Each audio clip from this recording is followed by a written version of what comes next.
Makanya persoalan kita sekarang kan harus ada keberanian negosiasi. Harus keberanian kita menyampaikan itu ke dunia internasional. Mereka kan sudah punya komitmen, Amerika punya komitmen, Eropa punya komitmen. Ya komitmen itu harus kita harus dorong. Makanya saya bilang daripada ribut-ribut, kalau saya lebih bagus diistirahatkan aja, nggak usah ditambang batu bara itu. Karena daerah rugi. Hutan lahan kita terbuka, dapatnya kecil. Mohon maaf bro, saya bilang, saya dari tadi tidak pernah menyatakan undang-undang itu salah. Tapi karena undang-undang itu terjadi perburukan, memperburuk suasana illegal mining. Ya saya sebagai gubernur bukan haus kekuasaan, tapi semata-mata untuk memberikan manfaat yang besar ekonomi bangsa kita ini dari sumber daya alam.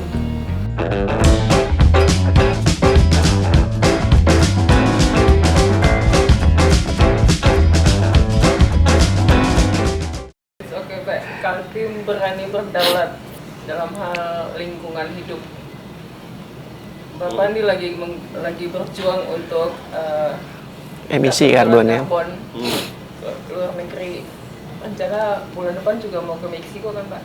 Gimana sih, Pak? Nah, baru ingat itu. Nah, jadi kalau soal ini kan kita terus berjuang kan. Jadi infrastruktur untuk yang bukan kita sebenarnya bukan tujuan itu, adalah bagaimana kita mengelola lingkungan yang sesuai dengan aturan akidah dan manfaat lingkungan yang berkelanjutan. Sudah kita lakukan.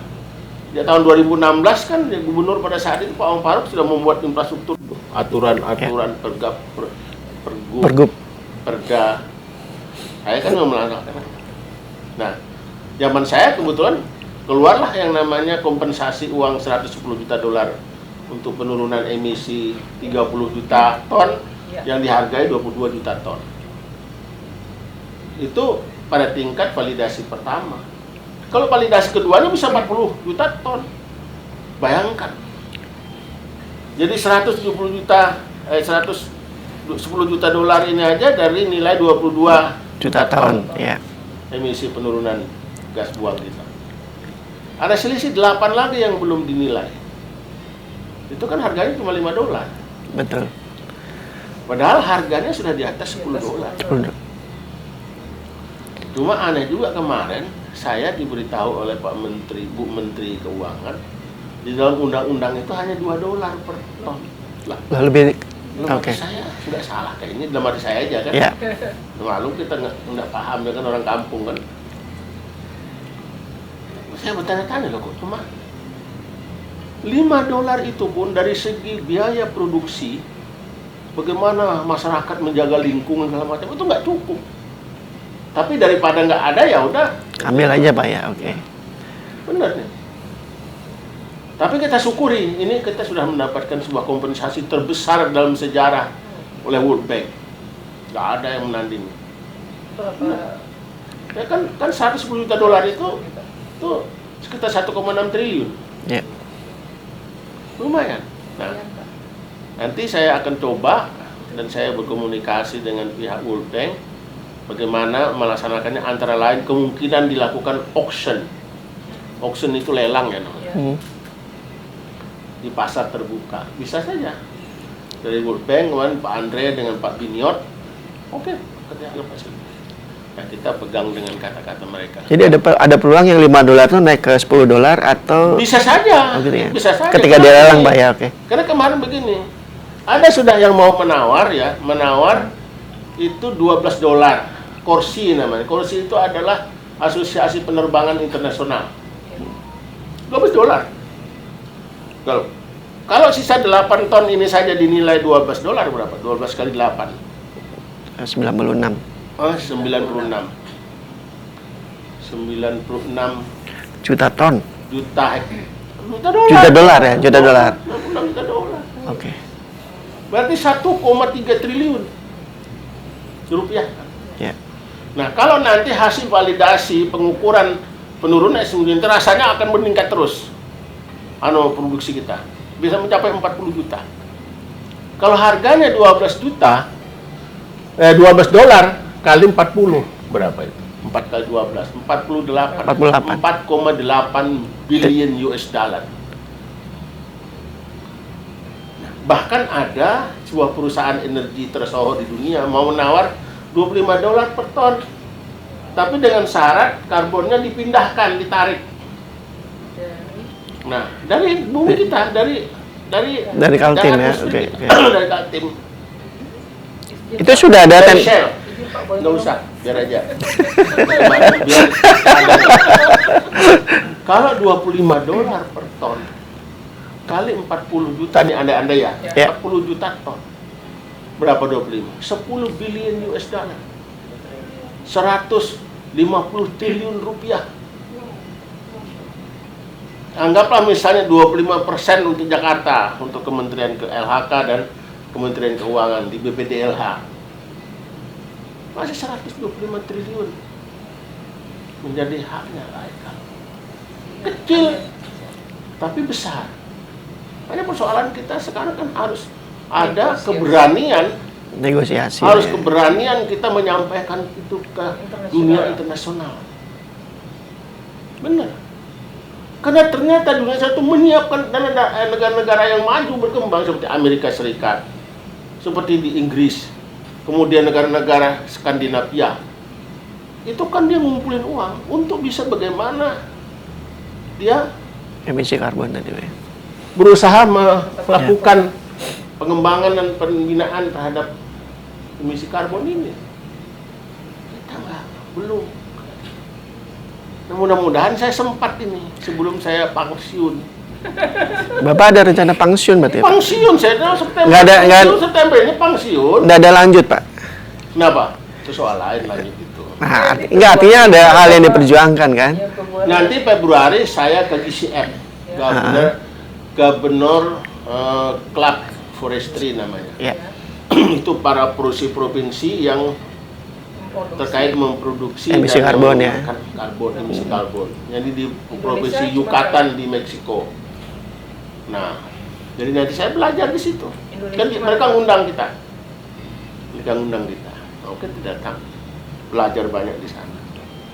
Nanti setelah itu bulan Mei ada undangan dari Provinsi Mato Grosso di Brazil. Kalau tadi kan Meksiko. Jadi di Brasil itu sistem pengelolaan keuangan dari pengelolaan dana karbon ini mereka dikelola, kan negara federal kan, beda dengan kita, dia ngelola sendiri. Nah kita nggak bisa menyamainya, cuma belajar apa yang kira-kira dapat manfaat kita di sana. Kita nggak bisa juga karena sistem kita kan beda. Ya. Tapi nggak apa-apa, man. Kalau kita dapat uang 100 triliun, 25 triliun untuk pusat nggak apa-apa, masih 75 triliun kita bisa. Jadi hitungannya seperti itu aja yang sederhana. Nah, jadi nanti di bulan Mei atau Juni ke Provinsi Mato Grosso, Brazil. Nah, itu nanti saya coba. Benar nih saya, Mama. Sampai saya pensiun, saya mohon maaf aja, saya akan berikan warning kepada negara-negara yang telah memberikan komitmennya. Kalau tidak ditindaklanjuti, saya tebangi hutan ini. Saya gundulin sekalian. Sama-sama kita menderita kan? Itu aja. Mereka kan sudah punya komitmen, Amerika punya komitmen, Eropa punya komitmen. Ya, komitmen itu harus jalan. Kita harus dorong itu. Kita tuntut komitmen. Kita sudah melaksanakan. Bayangkan Kaltim. Masyarakat sudah menjaga hutannya, kebunnya dengan sistem yang berkelanjutan dibangun. Itu sudah upaya. Masa tidak dihargai? Nah, mereka sendiri menyelamatkan mereka sendiri kok. Sama-sama menyelamatkan. Berarti Bapak nggak boleh pensiun atau naik kelas supaya itu bisa diperjuangkan terus berkelanjutan. Pikirkan itu, pokoknya sementara ini aku berjuang. Soal nanti siapa yang menjadi bertugas, dia harus melaksanakan melanjutkan. Itu. Nah, soalnya yang berangkat ke Meksiko dan Brazil cuman Bapak yang tahu. Nanti kan anak buahku ikut. Oh, ikut. Di Meksiko dan Brasil nanti apa yang akan Bapak tawarkan untuk dunia internasional di sana? Saya belajar di sana karena diundang, karena itu kan ada sudah kesepakatan setiap provinsi ada kegiatan. yang membahas mengenai lingkungan dan karbon. Jadi misalnya ini kan di Meksiko ini provinsinya namanya Yucatan. Nah itu juga dia, karena yang salah satu di Amerika Latin itu yang besar itu hutannya itu adalah Meksiko, tapi yang terbesar itu Brazil. Ya. Nah dia Amerika Latin itu banyak. Di Yucatan itu sendiri berapa dolar yang dia jual Pak untuk emisi karbonnya? Saya tidak tahu, tapi saya makanya mau belajar. Oke. Mereka kan kadang-kadang nggak terbuka juga kan? Ya. Oke. Biasa kan namanya soal-soal ini. Betul. Tuh. Kemudian Pak, soal perjuangan sawit, DBH Pak. BPH sawit. Ya sudah, katanya sudah dialokasikan itu 4,7 triliun ya. Itu kan menurut saya masih kecil, tapi daripada tidak ada, ada. Tapi belum ada surat keputusan Kemenkyu untuk di-drop ke masing-masing daerah. Jadi itu ada 9 daerah penghasil sawit. Sawit. Kita ini termasuk yang kelima apa yang keenam. Lumayan. Karena produksi Kaltim itu lebih kurang more or less 5 juta ton CPO. Nah, jadi kalau misalnya itu 4,7 triliun itu dibagi 9 berapa itu? Ya, daerah penghasil 5. utama itu. 5 Pak. 500 miliar. Lumayan. Lumayan Pak. Nah, apalagi nanti kita bisa perjuangkan lagi, sudah bisa. Karena Menteri Keuangan aja kan memungut daripada nilai ekspor sawit itu cukup besar. Sekarang ini hampir lebih kurang 200 triliun di Jakarta. Jadi ekspor ini dipungut, dimasukkan ke dalam rekening di luar rekening negara. Tapi tidak apa-apa, itu urusan kebijakan Negara ya Pak ya? Jakarta, negara. Kan nggak usah urusin itu. Nah, lalu saya kemarin kan kita berjuangkan bersama beberapa gubernur di Sumatera. Bali, ya di Sumatera, ada Sulawesi juga. Itulah hasilnya.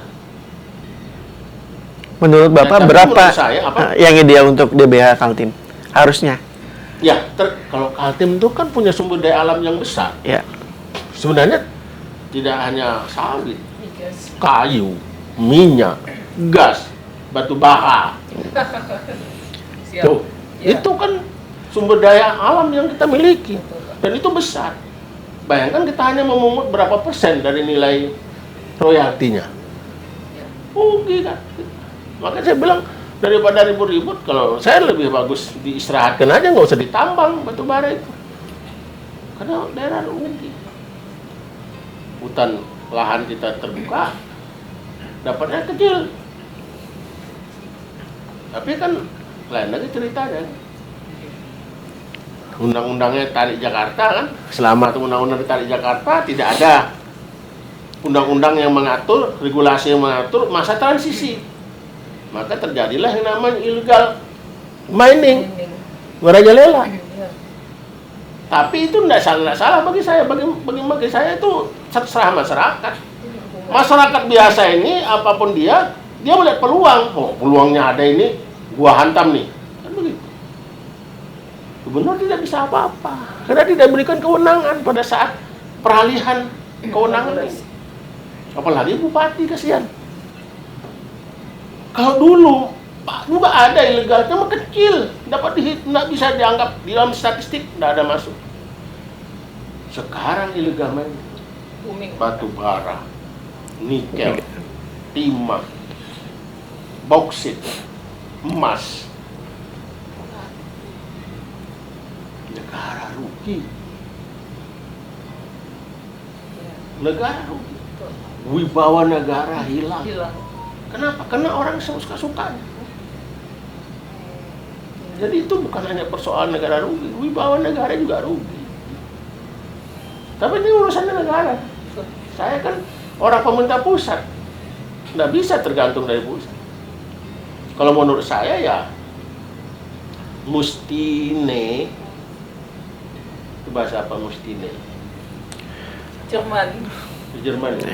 Mestinya diatur lah. Belum lagi yang lain-lain, kita nggak tahu sekarang apa yang terjadi. Kualitas batu bara Ya. yang mestinya itu 6 up, 4. dia bilang 4,5. Nggak ada yang tahu, nggak ada yang kontrol. Iya Pak. Hah? Yang dia bilang ini hanya 10 juta ton, padahal hasil yang dia hasilkan 5 juta ton misalnya. Kan jujur namanya itu. Ini kan di urusan negara. Banyak hal kita kebocoran dalam pengelolaan sumber daya alam. Dan negara punya negara, bukan punya Kaltim, negara punya. Makanya tadi kalau negara punya, berikanlah kewenangan itu kepada pemerintah daerah, biar dia diawasi oleh pemerintah pusat, gubernur, kawan dan macam-macam ya.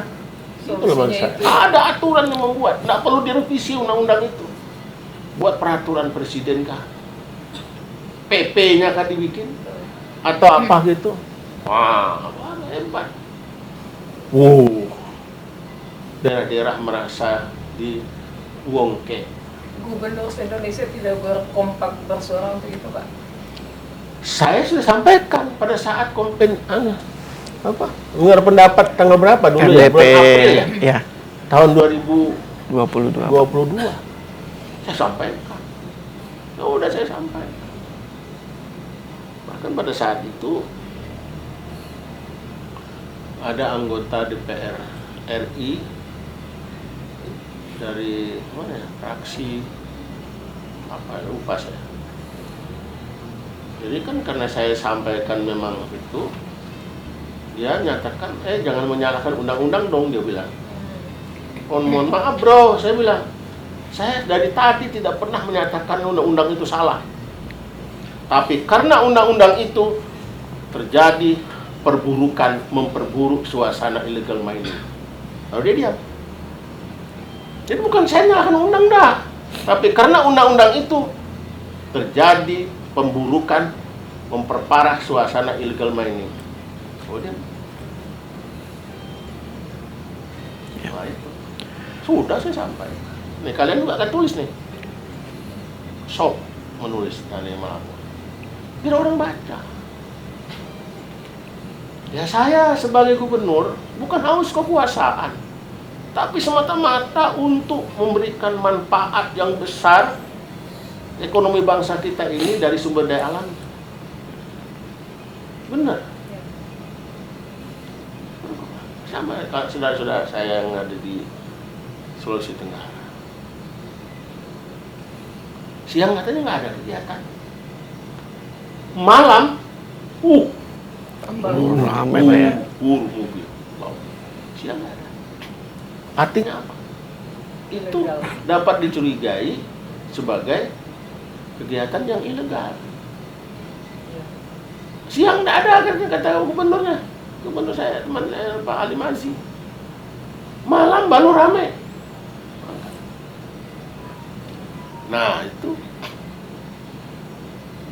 Nggak tahu lagi emas ada di mana-mana. Emas di NTB, di Papua, Ya. di Sumatera Utara kan banyak orang mati dulu gara-gara dia menambang lubang yang pendam di gua. Bauksit di Kalimantan Barat. Perlu ngeluarin perpu nggak Pak? Karena ada kedaruratan transisi tadi Pak. Kira-kira Pak, menurut Bapak? Ya, perpu itu tadi sebenarnya dalam suasana yang kedaruratan.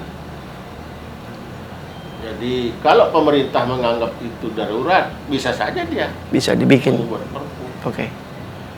Sebenarnya itu tidak perpu. Segera saja buat aturan turunannya. PP berarti Pak, cukup PP. PP boleh, Ya.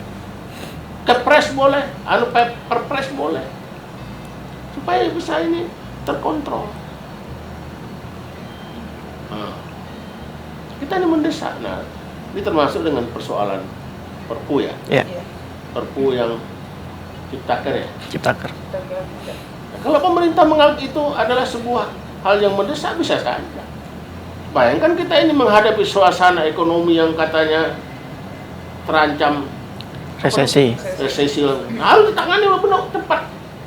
Ya menurut aku pemerintah benar aja menyatakan ini adalah kondisi yang darurat. Kamu kalau nunggu nanti segala macam ini mengabaikan suasana yang mengancam bangsa kita untuk dalam hal resesi ekonomi. Kira-kira seperti itu. Nah, tergantung pemerintah melihatnya.